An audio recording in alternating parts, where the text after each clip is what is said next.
మనము విక్రమార్కుడు బేతాళ కథలను గురించి తెలుసుకుందాము. గోదావరి తీరాన ప్రతిష్టాన రాజ్యానికి రాజు విక్రమార్కుడు. ఒకనాడు అతనికి ఆస్థానానికి క్షాంతిశీలుడు అనే భిక్షువు ఒకడు వచ్చి రాజుకి పండొకటి కానుకగా ఇచ్చాడు. అయితే ఆ రాజు ఆ పండుని పక్కనున్న ఓ కోతి పిల్లకిచ్చాడు. అప్పుడు కోతి పండు కొరికేసరికి అందులో నుంచి మేలిరత్నం ఒకటి బయటపడింది. ఆ రాజు ఆశ్చర్యపడి, నీకేం సహాయం కావాలి అని భిక్షువుని అడిగాడు. భిక్షువు అన్నాడు, రాజా, నేను మంత్రసాధన చేస్తూ ఉన్నాను.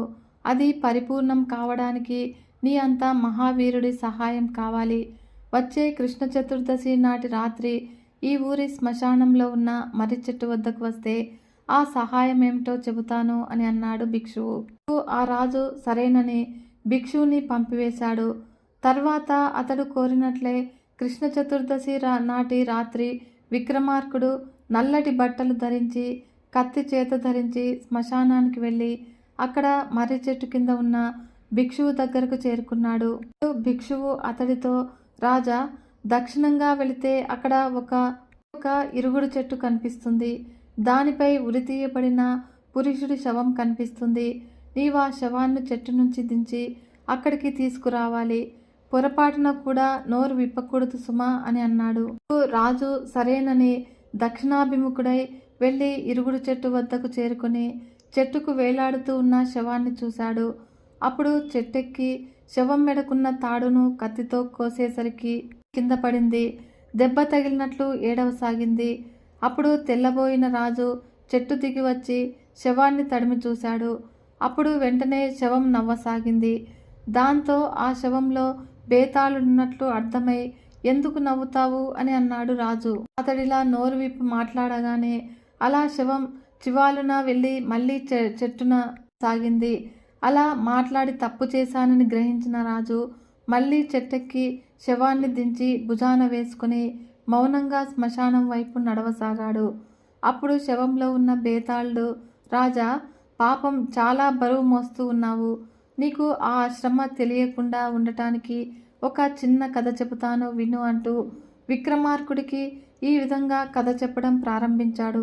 స్వరపురం అని ఒక ఊరు ఉండేది. ఆ ఊరికి గ్రామాధికారి చాలా దుర్మార్గుడు. ఊళ్ళో ఆయన ఆగాడలకు అంతే లేదు. పౌరుల్లో ఆయన పట్ల తీవ్రమైన అసంతృప్తి ఉంది. కానీ వాళ్ళు ఎదిరించలేరు సరికదా. ఎప్పుడైనా ఊరి బాగోలుగులు వాకపు చేయడానికి రాజప్రతినిధి వస్తే గ్రామాధికారికి వ్యతిరేకంగా ఆ గ్రామంలో నోరు మెదిపేవారే లేకుండా పోయారు. అలా ఆ ఊళ్ళో అనే రైతుకి 3 కొడుకులు. వాళ్ళిద్దరిలోనూ తండ్రికి పొలం పనుల్లో సహాయపడుతూ ఉన్నారు. మూడోవాడు మురళికి మాత్రము చిన్నప్పటి నుంచి కూడా సంగీతం అంటే ఇష్టము. ఇంట్లో పెద్దవాళ్ళ నుంచే కాక బయట వాళ్ళ నుంచి కూడా కొత్త నేర్చుకుని సాధన చేస్తూ ఉండేవాడు. అయితే సంగీతాభిమానులు తక్కువ. ఆ ఊళ్ళో ఉంటే సంగీతం కూడు పెట్టదని ఇంట్లో వాళ్ళు మురళిని నిరుత్సాహపరిచేవారు. ఇలా ఉండగా ఆ దేశపు రాజు ఆస్థాన గాయకుడు పెద్ద జబ్బు చేసి తగ్గింది. తొందరగా కోలుకోవడానికి గాలి మార్పు అవసరమని వైద్యులు చెబితే ఆయన స్వరపురం వచ్చాడు. సంగీతము ముచ్చట్లతో కాలక్షేపం చేసే ఆయనకు తోడుగా ఉండటానికి గ్రామాధికారి మురళి తప్ప వేరెవ్వరూ దొరకలేదు. అప్పుడు మురళి అదే తన అదృష్టంగా భావించి ఆయనకు శుశ్రూషలు చేశాడు. ఆయన మురళి పాట విని పెడితే కానీ వజ్రానికి మెరుపు రాదు. కాబట్టి సాధన చేస్తే కానీ గొంతుకు శ్రావ్యత రాదు. 1 సంవత్సరం పాటు గొంతెత్తి పాడుతూ సాధన చెయ్యి అని సలహా ఇచ్చి సంగీతంలో కొన్ని మెలకువలు నేర్పాడు. సుస్వరుడు అలా ఊళ్ళో రోజులు ఉండి విశ్రాంతి తీసుకున్నాడు. అప్పుడు రాజధానికి తిరిగి వెళ్ళిపోయేటప్పుడు ఆయన గ్రామాధికారితో, మురళి సంగీత సాధనకు ఊరంతా కూడా సహకరించేలా చూడు. వాడి సంగీతము ఊరికి మేలు చేస్తుంది అని అన్నాడు. ఊరికి మేలు అనగానే గ్రామాధికారి గుండెల్లో రాయి పడింది. అప్పుడు ఆయన వెంటనే గ్రామంలో జ్యోతిష్కుడిని పిలిచి సుస్వరుడు అన్నమాట చెప్పాడు. జ్యోతిష్కుడు మురళి జాతకం పరిశీలించాడు. రాజాస్థాన గాయకుడి మాట సమర్థించాలనుకున్నాడో లేక నిజంగానే వాడి జాతకంలో ఉన్నదో కానీ మురళి సంగీతం మన ఊరి ప్రజల జీవితాల్ని బాగు చేయడం తథ్యము అన్నాడాయన. ఈ ఊరిని నేనే బాగు చేస్తాను, ఆ అవకాశం ఇవ్వను అన్నాడు గ్రామాధికారి వెంటనే. ఆ ప్రకారము ఆయన ఊళ్ళో ఎవ్వరూ కూడా మురళి సంగీత సాధనకు సహకరించరాదని శాసనం కూడా చేశారు. అయితే అది అన్యాయమని ఏ ఒక్కరూ కూడా పైకి అనలేకపోయారు.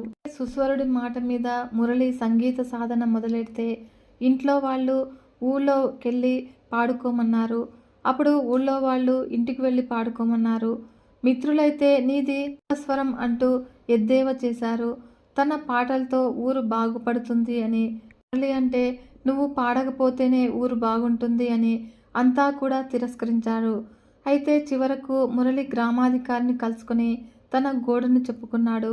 ఆయన వాడి మీద లేని ప్రేమ నటిస్తూ, నేను గ్రామాధికారిని, ఊరి ఇష్టమే నా ఇష్టము, నీకంతగా సంగీత సాధన చెయ్యాలి అనుకుంటే ఇక్కడకు దగ్గరలోని అరణ్యానికి వెళ్ళు, అక్కడ నిన్ను అభ్యంత పెట్టేవారుండరు అని అన్నాడు. మురళి స్వరారణ్యానికి ప్రయాణమైతే అదేమని వారించిన ఒక్కరు కూడా లేరు. అప్పుడు మురళి అడవి మధ్యకు చేరుకున్నాడు. అక్కడ గొంతెత్తి పాట పాడటం ప్రారంభించాడు. అతడి పాటకు ఒక్కసారిగా లేళ్ళు, తోడేళ్ళు, నక్కలు, పులులు, సింహాలు, ఏనుగులు వగైరా జంతువులన్నీ కూడా వాడి చుట్టూ చేరి అటూ ఇటూ పరుగులు తీశాయి. వాటిని చూస్తేనే అలసిపోయిన మురళి పాట ఆపేశాడు. మరుక్షణం జంతువులన్నీ కూడా అక్కడి నుంచి పారిపోయాయి. అక్కడికి దివ్యచక్షుడు అనే తపస్వి వచ్చాడు. ఆయన మురళి కథ తెలుసుకుని, నువ్వు సరైన చోటుకే వచ్చావు, ఇది సంగీత స్వరారణ్యము, ఇక్కడి జంతువులు మనుష్యుల్ని హింసించవు, నువ్వు గొంతెత్తి పాడితే అవి నీ చుట్టూ చేరి పరిగెత్తుతూ విరోధిస్తాయి, అలా వినోదిస్తూ ఉంటాయి. అయితే ఏ రోజున అవి చిందులు మాని మౌనంగా నీ పాట వింటాయో ఆ రోజుతో నీ సాధన పూర్తయినట్లు, అంతవరకు నీవు ఇక్కడ నిరాటంకంగా సంగీత సాధన చేయవచ్చు అని అన్నాడు. మురళి ఆయనకు నమస్కరించి, తపస్సులైన మీ దర్శనం నా అదృష్టము, కానీ నేను ఈ అడవి జంతువుల మధ్య సాధన చేయలేను. మా ఊరి వాళ్ళు నా సాధనకు సహకరించేలాగా వరమివ్వండి అని వేడుకున్నాడు. ఆ దివ్యచక్షుడు కాసేపు ఆలోచించి, కృత్రిమమైన స్థావరాల కంటే ప్రకృతి సహజమైన అరణ్యాలే సంగీత సాధనకు మేలైనవి. అయినా కూడా నువ్వు మీ ఊరికే కట్టుబడి అనుకుంటున్నావు కాబట్టి నీకో మంత్రం ఉపదేశిస్తాను. ముమ్మారు జపిస్తే నీ పాట వినని వారు వారి వారి ప్రవృత్తికి అనుగుణంగా జంతు రూపం ధరిస్తారు. క్రూర జంతువు రూపమైనా కూడా దానివల్ల మనుషులకు హాని ఉండదు. ఈ నీ శక్తి పట్ల నమ్మకం కుదిరిందంటే గ్రామస్తులు నీ సంగీత సాధనకు తప్పక సహకరిస్తారు అంటూ మురళికి ఆ తపస్వి మంత్రోపదేశం చేశాడు. మురళి గ్రామానికి తిరిగి వెళ్ళి జరిగిందంతా కూడా మిత్రులకు చెప్పాడు. వాళ్లకు వాడి మాటల మీద నమ్మకం కుదరకపోయినా కూడా లేని భయం నటిస్తూ, ఏం చేస్తాం, పాడుకో వింటాం అని అన్నారు. మురళి సంతోషించి గొంతెత్తి పాట మొదలెట్టాడు.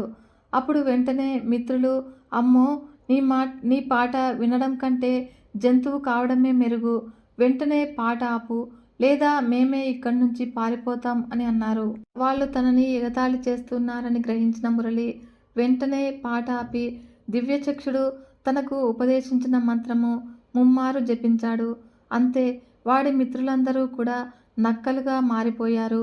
ఇంతకాలము మిత్రులనుకున్నాను, నక్కజిత్తులన్నమాట అని అనుకున్నాడు మురళి బాధగా. ఆ నక్కలు కాసేపు మురళి చుట్టూ తిరిగాయి.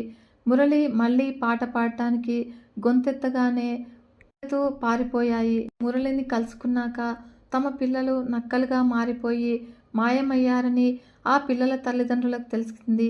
మురళి వద్దకు వెళ్ళి సంజాయిషి అడిగితే, ముందు నా పాట వినండి, లేదా మీరు జంతువులైపోతారు అని అన్నాడు మురళి నిర్లక్ష్యంగా. అప్పుడు వాళ్ళు కూడా వాడి మాటను నమ్మలేదు. పాట వినమని మొరాయించి అందలుగా మారిపోయారు. వాళ్ళు మళ్ళీ పాడగానే అంబా అంటూ పారిపోయారు. అలా కొనసాగితే గ్రామమంతా కూడా పశుమయమైపోతుందని భయపడ్డాడు మురళి. ఊరి వాళ్ళు తన మంత్రాల కంటే ఎక్కువగా గ్రామాధికారికి భయపడతారనుకుని మురళి ఆయన ఇంటికి వెళ్ళి జరిగినదే చెప్పాడు. అప్పుడు గ్రామాధికారి మండిపడి, మంత్రాలకు చింతకాయలు రాలవు, కానీ నీ వంటి పోతూ ఈ ఊరికే ప్రమాదం అంటూ అతనిని కారాగారంలో వేయమని భటులను పురమాయించాడు. భటులు తనని సమీపించేలోగానే మురళి మంత్రం చెప్పించాడు. గ్రామాధికారి వెంటనే పెద్ద పులిగా మారిపోయాడు. నీ అసలు స్వరూపం ఇదన్నమాట. సరేలే, నీలాంటి వాడు పులిగాకుంటే ఉంటేనే ప్రమాదకారి అనుకున్నాడు మురళి. అక్కడున్న భటులకు ఏం చేయాలో తెలియక దిగ్భ్రాంతులై చూస్తూ ఉంటే అంతలో అలా వచ్చింది గ్రామాధికారి భార్య. జరిగింది తెలుసుకొని తనని పులిగా మారిస్తే భర్తతో కలిసి అడవికెళ్ళి జీవిస్తాను అని ఏడుస్తూ వేడుకుంది. మురళి మంత్రం జపిస్తే ఆమె పులిగా కాక కుక్కలా మారిపోయింది. అట్లా ఉన్న విశ్వాసము నిన్ను కుక్కగను చేసిందన్నమాట అని అనుకున్నాడు మురళి. ఈలోగా భటుల ద్వారా జరిగింది తెలిసి ఊరంతా కూడా ఆ వింత చూడ్డానికి గ్రామాధికారి ఇంటికి తరలి వచ్చింది. అప్పుడు మురళి ఉద్దేశించి, మీరంతా కూడా నా పాట వినండి, మేలు జరుగుతుంది, మీకు మానవ రూపము మిగులుతుంది అని అన్నాడు. గ్రామస్తులు అంతా కూడా తమలో తాము మంతనాలు జరిపారు. దుర్మార్గుడైన గ్రామాధికారి కంటే మంత్రగాడైన మురళి వల్లనే ఎక్కువ ప్రమాదం అని వాళ్ళందరికీ అనిపించింది. అప్పుడు తామంతా కూడా ఒక్కటైతే మురళి తమను ఏమీ చేయలేడని అనుకున్నారు. అదీ కాక తమలో మురళి కుటుంబం కూడా. ఆ ధైర్యంతో వాళ్ళు అతడి బెదిరింపును లెక్క చేయలేదు. అప్పుడు మురళి మళ్ళీ మంత్రాన్ని జపించాడు. అప్పుడు వెంటనే అక్కడ ఉన్న వారందరూ కూడా గొర్రెలుగా మారిపోయారు. వాడు గొంతు ఎత్తగానే అరుచుకుంటూ అక్కడ ఉన్న వారందరూ కూడా పారిపోయారు. ఊళ్ళో ఇక తనని అడ్డుకునే వాళ్ళెవరూ లేరని నమ్మకం కుదిరాక మురళి గొంతెత్తి పాడసాగాడు. అలా ఓ చరణం పూర్తి చేశాడో లేదో అంతలో మురళికి మంత్రోపదేశం చేసిన దివ్యచక్షుడు అక్కడకు వచ్చి ఆయన అని అన్నాడు. మురళి అన్నాడు, స్వామి, ఈ సాధన నాకెంతో సంతోషాన్నిస్తుంది.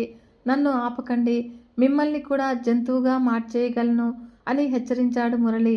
దివ్యచక్షుడు అతని మాటలకు చలించలేదు. అది సరే కానీ నువ్వు జంతువుల మధ్య సంగీత సాధన చేయలేనని కదా అడవికి వెళ్ళావు. ఇప్పుడు ఈ ఊరంతా కూడా జంతువులమయమైపోయిందే, ఇదే ఓ అడవిలా మారిపోయిందే. ఇక ఈ జంతువుల మధ్య సంగీత సాధన ఎలా చేస్తావు అని అన్నాడు. కృష్ణకు మురళి గతుక్కుమన్నాడు. కానీ ఊహించుకొని, ఇప్పుడు నాకు ఆకారంలోనే తప్ప ప్రవృత్తిలో మనిషికి జంతువుకి తేడా లేదని తెలిసింది. ఇప్పుడు నాకు ఊరైనా అడవైనా ఒకటే అని అన్నాడు. చక్షు అన్నాడు, విషయం చక్కగా గ్రహించావు. ఇక నీకు ఊరైనా అడవైనా కూడా ఒకటే కాబట్టి నీ సంగీత సాధన అడవిలోనే చేసుకో. నేను గ్రామస్తులందరికీ కూడా యథారూపాల్ని ఇస్తాను అని అన్నాడు దివ్యచక్షుడు. మురళి ఆయనకు చేతులు జోడించి, సర్వజ్ఞులు, మీ మాట నాకు శిరోధార్యము, ఎప్పుడైనా నన్ను నా అపరాధాన్ని మన్నించండి అంటూ దివ్యచక్షుడి పాదాల మీద పడ్డాడు. బేతాళుడు ఇంతవరకు కథ చెప్పి, రాజా, పర్యవసనాల గురించి ఆలోచన జ్ఞానం లేని మురళికి మహిమగల మంత్రం ఉపదేశించిన దివ్యచక్షుడు తపస్వి ఎలా అవుతాడు? మంత్రదానము అవివేకుల లక్షణం కదా. మురళిని మళ్ళీ అడవికి వెళ్ళమనడం ఆయనలోని తొందరపాటుకు, ద్వేషబుద్ధికి కదా. ఇంత జరిపించి ఆయన సాధించేదేమిటి? ఆయన అకారణ ఆగ్రహం నుంచి తప్పించుకోవడానికే మురళి ఆయన్ను సర్వజ్ఞుడని కీర్తించి ఆయన ఆజ్ఞ శిరోధ వహించాడా? ఈ సందేహాలకు తెలిసి కూడా సమాధానం చెప్పకపోయావో నీ తల 1000 చెక్కలవుతుంది అని అన్నాడు. విక్రమార్కుడు ఇలా సమాధానమిచ్చాడు. స్వరపురం గ్రామస్తుల స్వభావం గురించి మురళి నుంచి విన్న దివ్యచక్షుడు ద్వారానే వారిలో మార్పు తీసుకురావాలని ఆశించాడు. అయితే అన్నాళ్ళు గ్రామాధికారి దుర్మార్గాన్ని సహనంతో భరించిన గ్రామస్తులు మురళిపాటను భరించలేకపోయారు. పైగా మంత్రమహిమకు సైతము భయపడకుండా కలిసికట్టుగా ఎదురు తిరిగారు. అంటే ఏ విషయంలో ఎదురు తిరగాలో, ఏ విషయంలో సహనం వహించాలో కూడా వారికి తెలియదు. అలాంటి పౌరుల వల్ల ఏ ఊరైనా కూడా అధోగతి పాలు కాక తప్పదు. దేవుడు మనిషికి బుద్ధినిచ్చాడు. దానిని ఉపయోగించని వారు జంతువులతో సమానము. కాబట్టి సేవ చేయాలి అన్న బుద్ధిని ఉపయోగించని గ్రామాధికారి తన పదవి వల్ల తప్పులయ్యాడు. అన్యాయాన్ని ఎదిరించాలి అన్న బుద్ధిని ఉపయోగించలేక గ్రామస్తులు గొర్రెలయ్యారు. మేలు చెయ్యాలి అన్న లక్ష్యంతో సంగీత సాధన మొదలుపెట్టిన మురళి బుద్ధిని సరిగా ఉపయోగించక ఊరినే అడవిగా మార్చేశాడు. అయితే ఈ సంఘటన ద్వారా గ్రామస్తులు తమలోని జంతు ప్రవృత్తిని ఎవరికి వారు ప్రత్యేకంగా తెలుసుకున్నారు కనుక వారిలో తప్పక మార్పు వస్తుంది అన్నలోనే దివ్యచక్షుడు వారికి మళ్ళీ మానవ రూపాలు ఇవ్వచ్చేలా చేసి మురళిని అడవికి వెళ్ళి సంగీత సాధన చేయమన్నాడు. స్వరూపంలోనే కాకుండా స్వభావంలోనూ ఊరును ఊరుగా తీర్చిదిద్దడానికి సంకల్పించాడే తప్ప చక్షుడిలో ఎలాంటి అనాలోచితమైన తొందరపాటు గాని ద్వేషబుద్ధి గాని లేవు. ఈ నిజాన్ని గ్రహించడం వల్లనే మురళి ఆయన్ను సర్వజ్ఞుడని గుర్తించాడు అని అన్నాడు. రాజుకు ఈ విధంగా మౌనభంగం కలగడంతో బేతాళుడు శవంతో సహా మాయమై తిరిగి చెట్టెక్కాడు.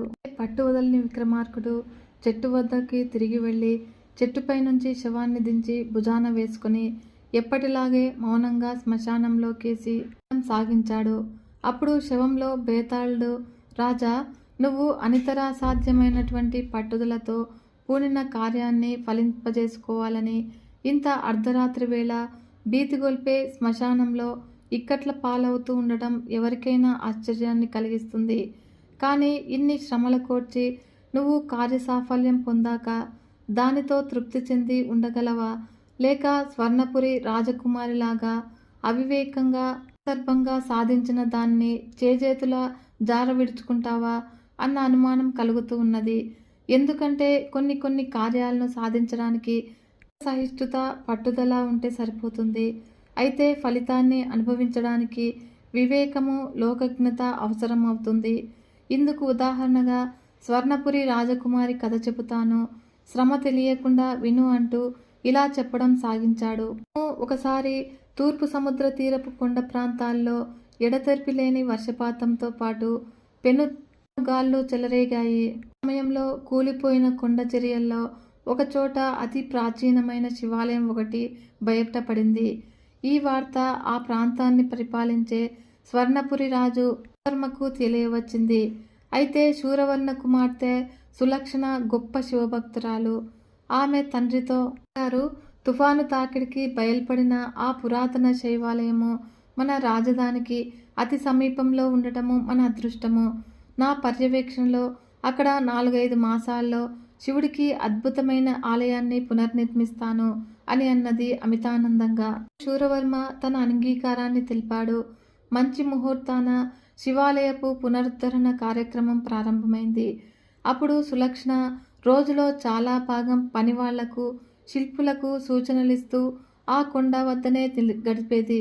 ఒకరోజు మధ్యాహ్నము విశ్రాంతి తీసుకుంటూ ఉన్న ఆమెకు అతి మనోహరమైన మురళీగానం దూరం నుంచి వినవచ్చింది.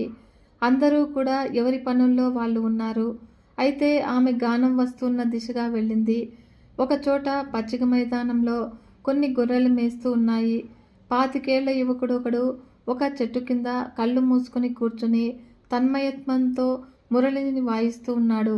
అతడి అందం చూసి సులక్షణ అమితాశ్చర్యం చెందింది. పాట పూర్తి చేసి కళ్ళు తెరిచిన యువకుడు ఎదురుగా నిలబడి ఉన్న సులక్షణను చూసి ఉలిక్కిపడ్డాడు. ఆమె చిన్నగా నవ్వి, నేను రాజకుమారి సులక్షణను, నీ మురళి పాటను మెచ్చాను. నీ పేరేమిటి అని అడిగింది. ఆ యువకుడు, నా పేరు గోవిందస్వామి అని ఆ యువకుడు సులక్షణకు నమస్కరించి గొర్రెలను తోలుకొని వెళ్ళిపోయాడు. అది మొదలు సులక్షణ రోజు రహస్యంగా గోవిందస్వామిని కలుసుకుని మురళి మీద తనకు నచ్చిన పాటలు పాడించుకునేది. అలా గోవిందస్వామి ఆమెకు మురళి వాయించడం నేర్పాడు. ఆమె అతడికి నాగరికపు ప్రవర్తన, ఎదుటివారితో మాట్లాడవలసిన తీరు నేర్పింది. నెల తిరిగేసరికి ఇద్దరూ కూడా చాలా సన్నిహితులయ్యారు. ఒకరోజు కొద్దిసేపు మురళి వాయించగానే సులక్షణకు పొలమారి దగ్గు వచ్చింది. అది చూసి గోవిందస్వామి ఆమెతో, ఇక్కడికి దగ్గరలోనే చిన్నతనం నుంచి నేనెరిగిన అవ్వ ఉన్నది. ఆమె గుడిసె వెనుక ఉన్న బావి నీళ్లు కొబ్బరి బోండం నీళ్లలాగా తీయగా ఉంటాయి అని సులక్షణను తలుపులో బాట పక్కనే ఉన్న అవ్వ గుడిసె దగ్గరకు తీసుకువెళ్ళాడు. చుట్టూ పచ్చని చెట్లతో, పూల మొక్కలతో పర్ణశాలలా ఉన్న అవ్వ గుడిసె చూసి సులక్షణ ఆశ్చర్యపోయింది. కాళ్ల సవ్వడి విని గుడిసెలో నుంచి బయటికి వచ్చిన అవ్వ సులక్షణను చూసి, ఎవరమ్మా నువ్వు? అనుకోకు, మా గోవిందు అందానికి దీటైన అందగత్తెను ఇన్నాళ్లకు చూశాను అని అన్నది బోసినోటితో నవ్వుతూ. సులక్షణకు సిగ్గు ముంచుకొచ్చింది. గోవిందస్వామి చెప్పగా అవ్వ గుడిసెలోకి పోయి ఒక లోటాలో నీళ్లు తెచ్చి సులక్షణకు ఇచ్చింది. సులక్షణ నీళ్లు తాగి అవ్వతో, నీ గుడిసె ముందు ఎప్పుడూ కూడా ఎరుగని కమ్మని పూల సువాసన అవ్వా, ఇక్కడ నాకెంతో హాయిగా ఉన్నది అన్నది. ఇది పొగడపూల సువాసన అంటూ అవ్వ కింద రాలి పడిన పొగడపూలు ఏరి దండగుచ్చి ఎంతో సంతోషంగా సులక్షణ తల్లో ఉద్దురిమింది. తర్వాత గోవిందస్వామి ఆమెను వెంటబెట్టుకుని కొండమలుపు దాకా వచ్చి అక్కడ గొర్రెలను తోలుకొని వెళ్ళిపోయాడు. ఆ రోజే తను పెళ్ళంటూ చేసుకుంటే గోవిందస్వామినే చేసుకోవాలని సులక్షణ నిర్ణయించుకుంది. ఆమె మందిరంలోనికి రాజు శూరవర్మ వచ్చి, అమ్మ, ఉదయగిరి యువరాజు అతడు నిన్ను వివాహమాడదలుచుకున్నట్లుగా వర్తమానం పంపించాడు. అతడు అన్ని విధాలా కూడా తగినవాడో కాదో చూడాలి కదా. అందువల్ల 2 రోజుల పాటు మన అతిథిగా గడిపి వెళ్ళమని ఆహ్వానం పంపించాను. అతను రేపు సాయంకాలానికి నగరానికి వస్తాడు అని చెప్పాడు. ఆ సమయంలో గోవిందస్వామి ప్రస్తావన తండ్రి ముందు తీసుకురావడానికి సులక్షణకు ధైర్యం చాలలేదు. మరునాటి మధ్యాహ్నము సులక్షణ గోవిందస్వామి సంగతి చెప్పి, ఆ యువరాజు మణిదత్తుడికి నేను నచ్చి తీరుతాను. ఒకవేళ తొందరపడి మా నాన్న అతడికి మాట ఇస్తే ఆ తర్వాత దానికి తిరిగి ఉండదు అని అన్నది దిగులుగా. అవ్వను సలహా అడుగుదాం పదా అని అన్నాడు గోవిందస్వామి. ఇద్దరూ కలిసి అవ్వ గుడిసె దగ్గరకు వెళ్లారు. సులక్షణ అవ్వకు జరిగిందంతా చెప్పి, మా నాన్న నా ఇష్టాన్ని కాదనడు. గోవిందస్వామి అన్ని విధాల మా నాన్నకు నచ్చుతాడనే నమ్మకం నాకు ఉన్నది.